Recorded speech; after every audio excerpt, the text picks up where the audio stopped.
essa introdução, até porque quem me conhece, né, quem já acompanhou aqui aulas ou trabalhos meus, sabe que a minha maior dificuldade é sintetizar. E hoje são 40 minutos que eu tenho aqui para falar sobre a minha palestra, para falar sobre Reiki, hábitos e saúde. Eu achei muito importante, principalmente a partir do momento em que a gente está trazendo, né, o nosso evento online por questões de saúde, né, em função aí de uma questão de segurança em relação à quarentena, em relação a essa pandemia. Eu achei bastante pertinente a gente trabalhar um pouco essa ideia dos hábitos, trabalhar um pouco essa ideia de como o Reiki pode ajudar. E eu hoje aqui pretendo concluir essa minha apresentação fazendo uma adaptação do Gokai, do Reiki, como sugestão de mudança de comportamento frente exatamente à pandemia. Porque, ao mesmo tempo que a gente vê que há excessos por um lado, há excessos por outro. Tem gente ignorando, vamos dizer, procedimentos de segurança, o que é algo absolutamente insano, mas também tem gente entrando em pânico, que também é insano. Então, eu vou tentar traçar aqui um paralelo, inclusive, com equilíbrio e desequilíbrio dos chakras. Né? Quando a gente estuda sobre os chakras, a gente sabe que eles estarem em equilíbrio significa eles estarem circulando a energia de uma forma relativamente constante, ou seja, emitindo e recebendo. Se você superenergiza, se você subenergiza, você entra em desequilíbrio. E quando a gente traz isso para o nosso comportamento no dia a dia, no caso aqui, falando especificamente em relação à pandemia, exageros para qualquer dos lados é sempre um problema, é sempre algo a se cuidar. Então, baseado exatamente nos 5 princípios do Reiki, no Gokai, eu vou trazer aqui 5 sugestões de posturas que, se a pessoa tentar aplicá-las, já consegue um resultado. E se isso se multiplicar por 5, 7 pessoas que seja, eu tenho certeza que isso já vai causar um efeito bastante positivo. Tá? Claro, uma vez mantido, né, uma vez mantida a constância, tanto melhor. Gente, eu sempre gosto de começar as minhas apresentações deixando claro sobre que definições eu estou trabalhando. Né? A gente sabe que hoje nós temos aí vários conceitos que estão sujeitos a diferentes definições, a diferentes paradigmas, e dependendo se você se apoia em um ou em outro, essa diferença pode causar uma série de distorções no conteúdo, né, na apresentação que você está fazendo. A primeira e a mais importante no caso de hoje é eu falar sobre o que é o Reiki. Se eu perguntar isso para uma plateia qualquer, eu tenho certeza que a grande maioria das respostas vão ser uma técnica de reequilíbrio energético e otimização da saúde por imposição de mãos. Essa resposta está errada? Não, a resposta não está errada. Mas se eu perguntar para você o que é o teu telefone celular e você me disser que ele é um aparelho para fazer e receber chamadas, também não está errado. Né? E é exatamente esse o ponto. É uma subutilização incrível de algo que é potencialmente muito maior. Não está errado. É claro que o teu telefone, principalmente você, quando compra um telefone, você pensa em fazer chamadas, receber chamadas, falar com as pessoas. Só que um celular hoje nós sabemos que tem 1001 utilidades, literalmente. O meu, por exemplo, agora está funcionando aqui como câmera, mas ele é a minha agenda, é ali que eu faço meus cursos, é ali que eu tenho entretenimento, tanto às vezes de filme como de música, enfim. É 1 milhão de coisas que o celular hoje pode fazer. O Reiki é a mesma coisa. Você pode utilizar o Reiki, sim, claro, né, para aplicar energia, para ajudar no reequilíbrio energético, no reequilíbrio, né, de saúde das pessoas. Mas o Reiki, ele, ainda sendo simplista, ele também trabalha muito, e talvez seja uma das partes mais ricas do método, uma mudança de postura. Né? O que eu quero dizer com mudança de postura? Se você ficar com os ombros curvados o dia todo, a noite toda, e você permanece com os ombros curvados, e você não tem uma atividade física, você não faz uma ginástica, você não usa esse movimento de expansão do ombro, você permanece o tempo todo assim, nunca sai dessa posição. Depois de 4, 5 anos, né, se você ganhar na loteria, você vai ter que comemorar sim, porque você não vai mais conseguir. Isso aqui vai ter cristalizado, vai ter se travado nessa posição, e você perde a tua articulação e causa ali uma série de problemas de saúde. A mesma coisa acontece energeticamente, a mesma coisa acontece emocionalmente. Né? Quando eu falo de hábitos aqui, ainda aproveitando já para colocar, eu estou falando de automações programáveis de rotinas. E essas automações, elas incluem, sim, não só as ações, não só o hábito de folhear alguma coisa, o hábito de escovar os dentes, não estou falando só de ações, mas eu estou falando o hábito de pensar de uma determinada forma e o hábito de repetir um quadro emocional automatizado. Nós também nos habituamos com emoções. E isso também é uma coisa muito perigosa.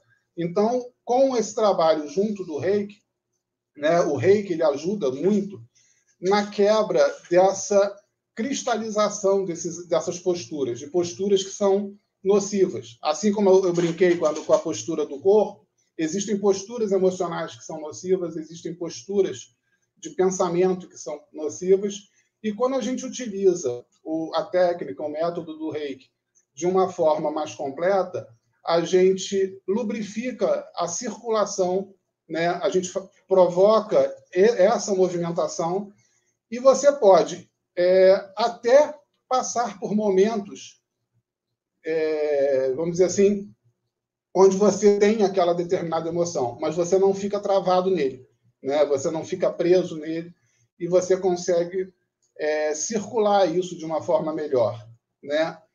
O que eu quero dizer com isso? Vamos pegar aqui, por exemplo, uma emoção como o medo. Tá? O medo, a raiva, podemos falar de qualquer emoção, mas vamos pegar o medo como um exemplo.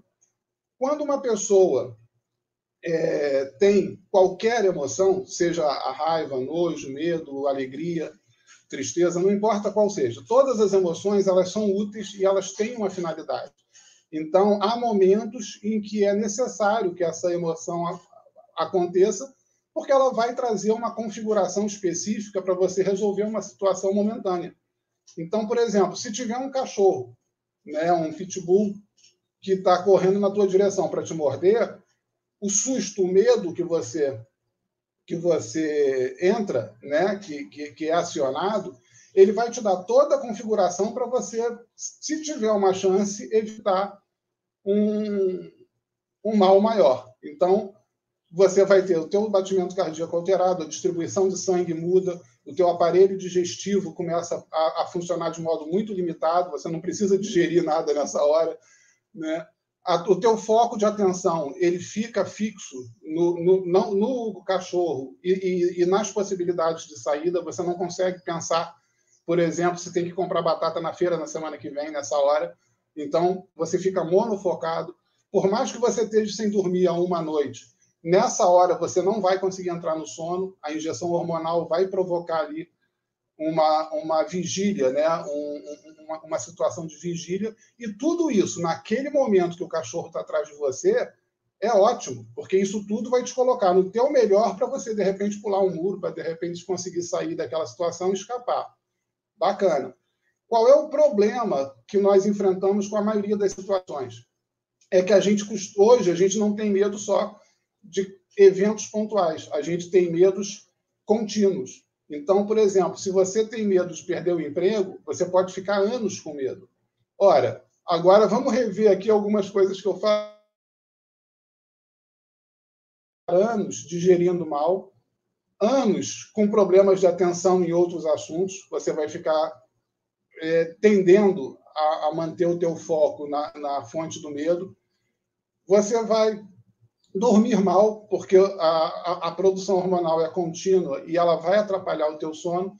Isso, ao longo de 3, 4 anos, você já imaginou que quanto problema de saúde você vai acarretar? Então, não é a emoção em si que é um problema, é o travamento que você tem, é o hábito que você gera de entrar nesse processo emotivo. Tá? E como que o Reiki vai te ajudar a fazer isso? Como que o Reiki vai te ajudar a trabalhar esse detalhe? Purificando essa mobilidade emocional. Então, é só você parar para pensar que, por exemplo, vamos pegar o mesmo exemplo que eu venho trabalhando do cara com medo de perder o emprego. Ele está lá o dia todo com medo, o dia todo com medo, o dia todo tenso, o dia todo com a musculatura.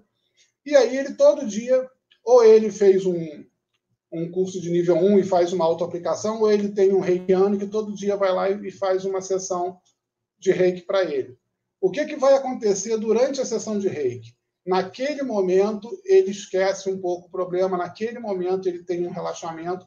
É muito frequente, quando você faz a aplicação de reiki, a pessoa ou ficar sonolenta, cochilar, algumas até dormir, né, na maca, porque ela tem aquele efeito de relaxamento. O que é esse efeito de relaxamento?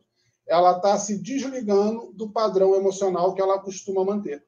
Então, ela está se descolando daquele padrão emocional. Ah, mas quando terminar a sessão do reiki, ele for para casa e voltar para a rotina dele, ele vai entrar no processo de medo de novo. Sim, vai. É por isso que a gente recomenda que o reiki não seja uma aplicação única. Tá? A menos que assim, estou com dor de cabeça, fazer uma aplicação para aliviar. Isso aí vamos dizer assim, é uma parte simples do processo, tudo bem. Mas a ideia do reiki como tratamento, como um benefício, né, mais profundo, é de você manter uma constância. Se todo dia ele vai lá e por um momento no dia ele se descola daquele estado emocional, chega uma hora que esse emocional não cola mais. Então, ele quando ele estiver ali vendo as contas dele, pensando em como que ele vai fazer, que decisões ele vai tomar em relação à carreira dele, naquele momento o medo vai vir porque ele sabe que o emprego dele está ameaçado, ele vai ter aquela sensação. O foco dele ali é útil, porque ele vai pensar melhor, vai observar coisas melhores. E quando ele fechar a pastinha dele e for para casa, como ele perdeu esse travamento, ele descola desse medo e consegue começar a ter outras experiências emocionais. Por exemplo, a alegria de brincar com o filho, né, a tristeza de ver o time dele perder. Enfim, mas ele circula essa energia emocional, ele circula esse processo dele todo. Tá? Então, basicamente, essa seria o que aqui, desculpe, gente, eu não tenho como me aprofundar, adoraria falar horas aqui sobre isso, né? Mas eu estou tentando aqui controlar o horário da melhor maneira possível. Tá? Se no final sobrar aí um tempinho,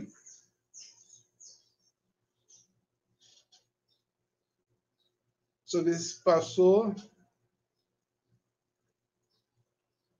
Legal, a Aline já está dando algumas respostas aqui. Beleza. Gente, então, deixa eu entrar aqui agora no ponto que eu acho que é a parte mais interessante, que é das 5 dicas, né, das 5 sugestões de comportamento baseados no Gokai para a gente lidar não só com essa situação de pandemia, mas com qualquer situação semelhante, qualquer situação como essa. Né? O primeiro princípio, que abandona a raiva, infelizmente, hoje é muito necessário que a gente bata nessa tecla. É a gente evitar conflitos e polarizações. Tá? É evitar ter raiva do coleguinha, ter raiva do teu vizinho, porque ele está pensando diferente de você em relação ao problema, porque ele toma decisões diferentes da sua em relação ao problema. Tá? Se a gente tem um problema, se a gente já tem uma pandemia, um vírus que já está causando algum mal, esse mal só piora se nós começarmos a entrar em processos de conflitos frequentes. Então, mal comparando, a gente poderia chamar esses conflitos de fogo amigo em uma guerra. Né? Pode acontecer desse fogo amigo acabar causando mais estrago do que o próprio inimigo. Então, evitar conflitos. Pensa naquilo que você pode fazer, pensa naquilo que está no teu alcance. Se o teu vizinho, se o teu colega pensa diferente, se ele tem uma postura diferente, entenda que essa é a decisão dele para a vida dele. Se você achar prudente, né, por achar que as decisões que ele toma são insalubres, são ameaçadoras, você se afasta, procura um contato mais virtual, mais pela internet, mais pelas redes sociais com ele, né, mas procura ali manter aquela proximidade, procura manter aquela proximidade, nem que seja virtual, que você ter encontros, você ter momentos, vamos dizer assim, agradáveis com amigos, isso claramente vai ter reflexo no teu sistema imunológico. Então, quanto menos polarização, quanto menos problematização de conflitos ali locais, de conflitos com pessoas por conta do assunto, é uma sugestão bastante interessante. E essa sugestão associada ao abandonar a raiva. Abandonar a preocupação. Nesse nosso caso, é outro ponto que também é muito interessante. Se você não está com um problema, se você está fazendo o que você precisa fazer tudo direitinho, mas não está, o problema não está presente, evite ficar se projetando com a doença. Tá? Quem trabalha com processos mentais, né, como é o meu caso aqui no canal, Magia Mental, a gente sabe que se você fica direcionando muito a tua atenção para algo, você pode causar esse algo. E você pode causar até sem ação do agente principal mesmo. Então, você pode atrair de outras formas problemas de saúde se você ficar se imaginando doente, se você ficar se imaginando com um problema sério, se você ficar imaginando, mas se eu tiver e se eu morrer, como é que vai ser? Você fica criando um mundo de tragédia que não está ali presente. Então, naquele momento, se você não está, não projete. Projete ali a tua atenção no que você pode fazer, nas coisas de tentar fazer a coisa da melhor maneira possível. Que eu vou falar um pouquinho disso mais adiante. A questão da gratidão, ela é muito importante. A gente sabe que a nossa mente ela tem uma predisposição, vamos dizer assim, genética para o negativo. Tá? Isso é histórico. Né? Quem estuda a mente chama isso de viés de negatividade. Durante muitos anos, desde que a nossa espécie surgiu, sempre foi mais seguro considerar tudo uma ameaça e evitar coisas novas, a ser crédulo e abraçar tudo como sendo flores cor-de-rosa. Quem era crédulo e abraçava tudo como flores cor-de-rosa caía em mais armadilhas, era mais envenenado e acabava morrendo mais cedo. E quem simplesmente tratava tudo como algo muito ruim, muito ameaçador, evitava muitas coisas boas, deixava de ter grandes prazeres e normalmente se reproduzia mais, vivia mais, se reproduzia mais, e a nossa espécie se desenvolveu aí com uma tendência à negatividade, que hoje a gente pode combater treinando a mente para perceber que há coisas muito boas à nossa volta, em qualquer situação, mesmo durante uma pandemia como essa. A gente pode perceber, olha, na minha família, por enquanto, ninguém pegou, ninguém tá contaminado, eu não estou tendo que enfrentar um ônibus cheio, eu estou trabalhando em home office, ou eu estou tendo menos situações de aglomeração, que na maioria das vezes são situações estressantes. Tem um monte de profissionais que estão fazendo de tudo para encontrar uma solução ou para dar algum tipo de suporte, sejam policiais, sejam enfermeiros, sejam médicos, sejam pesquisadores, biólogos. Então, se a gente lembrar que tudo isso está sendo feito, né, em busca de soluções para a gente e ter esse pensamento positivo, a gente vai começar a ter uma visão um pouco menos cinza, um pouco menos sombria do que está à nossa volta, e isso nos coloca numa postura um pouquinho mental. A mais importante delas, talvez, para esse caso aqui, seja o de trabalhar conscienciosamente, tá? Que é a parte mais importante de tudo. Para que todas as outras possam fazer sentido para nós, é importante a gente ter consciência de que a gente está fazendo o nosso melhor. Então, que nós estamos respeitando todas as propostas de métodos de segurança, de precaução, que nós estamos usando a nossa máscara, que estamos evitando ao máximo o contato desnecessário, que estamos tentando fazer o nosso melhor. Se a gente tem consciência de que a gente está tentando, mas eu saí ontem, por acaso esqueci a máscara, tal, também não se culpe, também não fique se martirizando.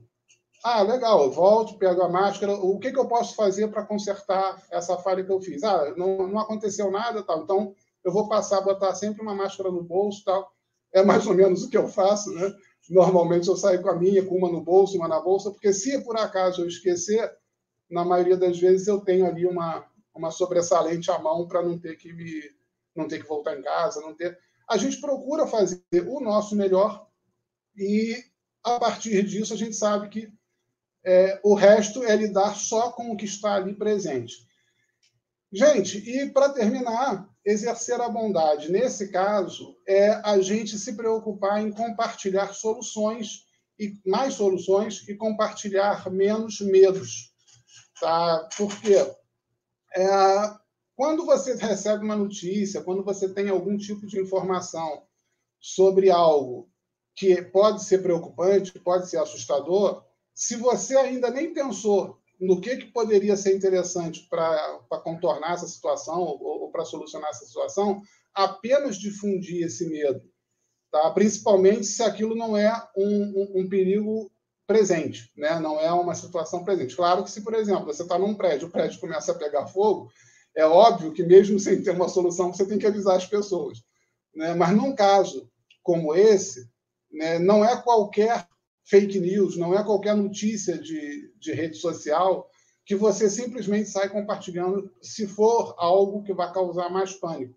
Primeiro, cheque se aquilo ali é verdade, qual é a possibilidade daquilo ser um problema presente, se já existe algo que possa ser feito, né, se já existe alguma solução, né, se já existe alguma dica de como eventualmente contornar ali a determinado contexto, determinada situação, e com isso você gera, né, vamos dizer assim, uma corrente de informação muito mais positiva. É muito mais interessante, né? É só você se colocar no lugar da pessoa que recebe a notícia, né? É muito mais interessante você chegar para alguém e dizer assim, olha só, faz o seguinte, coloca um guarda-chuva na tua bolsa, porque está arriscado chover, tal, e pelo menos, e se não chover, você pelo menos está precavido. Legal, tal. A pessoa nem entrou em um processo de susto ou de surpresa, porque, um guarda-chuva, bota o guarda-chuva ali e tal. Você ouviu que vai chover. Se você, ao invés disso, você chega para ela e diz, acabei de ouvir que vai vir um pé d'água aí. A pessoa pode nem lembrar do guarda-chuva. Ela pode entrar em pânico por causa da chuva, por causa disso, por causa daquilo. Eu sei, o exemplo foi um tanto quanto grosseiro, mas a ideia é mais ou menos essa, tá? Então, diante de algo que pode ser preocupante, é muito mais interessante, primeiro, a gente tentar buscar o que pode ser feito para evitar, o que pode ser feito para minimizar esse problema, o que pode ser feito para combater esse problema, e quando for compartilhar, é muito mais interessante você compartilhar a solução do que você compartilhar o medo. Tá? Porque a proliferação do medo, que é aquilo que a gente chama, né, de pânico social, ele pode causar um estrago realmente muito, muito grande. O pânico, o que mata no atropelamento é a indecisão, né? E quando você entra em pânico, quando você assume uma posição de medo, você necessariamente entra num processo profundo de indecisão. Você não toma uma decisão pensada quando você está em pânico. E se você espalha pânico, você tem um monte de pessoas tomando decisões aleatórias, né? Decisões que não são exatamente pensadas. Se você ouviu um especialista, ouviu a orientação de um profissional e já tem ali vamos dizer assim, um passo a passo de como lidar com aquilo, e você transmite, e você procura propagar essa solução, essas dicas, Tá? Por exemplo, não querendo me pegar como exemplo, mas esse próprio passo a passo que eu coloquei aqui, se você fala, né, se você transmite isso para uma pessoa, a pessoa pensa, olha, faz algum sentido, tá? Realmente eu não vou entrar em pânico à toa, eu vou fazer tudo que eu posso fazer para respeitar ali, né, para tomar todos os meus procedimentos de segurança, eu vou procurar me informar sobre soluções, sobre ideias que possam ser interessantes e trabalhar mais em cima disso, eu vou evitar de ficar de treta, de picuinha com meu vizinho, eu vou ficar, vou parar com esse negócio de ficar me imaginando doente, de ficar pensando no problema, eu vou pensar no que eu posso fazer de bom com o tempo ou com o que eu estou fazendo por aqui, o que está acontecendo por aqui. E assim que a gente vai tocando a coisa, tá bom?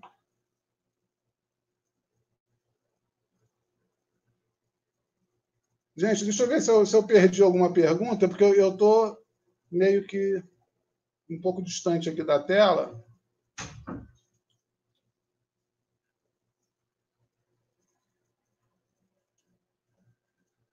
Os vibes, bom dia. Bom dia. Mudança de postura, com certeza. Exatamente. Cada uma dessas dicas, ela está apoiada no Gokai. Tá? Ela está apoiada nos 5 princípios do Reiki. Inclusive, aqui até aproveitando, eu, né, sou mestre Reiki, né, por isso que eu estou aqui falando sobre isso. E hoje eu estou com 3 turmas abertas, né? Já 2 já concluídas, mas com 3 turmas abertas de um projeto, também um projeto novo, assim como esse projeto aqui do online, né? Dos eventos vindo online, com uma formação de Reiki 1 gratuita e online. Tá? Então, eu vou colocar aqui para vocês até o link. Tá? Uma coisa que as pessoas têm me perguntado muito, né? Eu tenho divulgado nas minhas redes sociais, né? No Instagram, tenho divulgado pelo Facebook, a proposta do Reiki para bruxas e magos. E tem muita gente me perguntando se isso é uma técnica nova, se é um Reiki diferente, se é alguma inovação, alguma invencionice. Não, é Reiki Usui tradicional. Por que a proposta de fazer para bruxas e magos?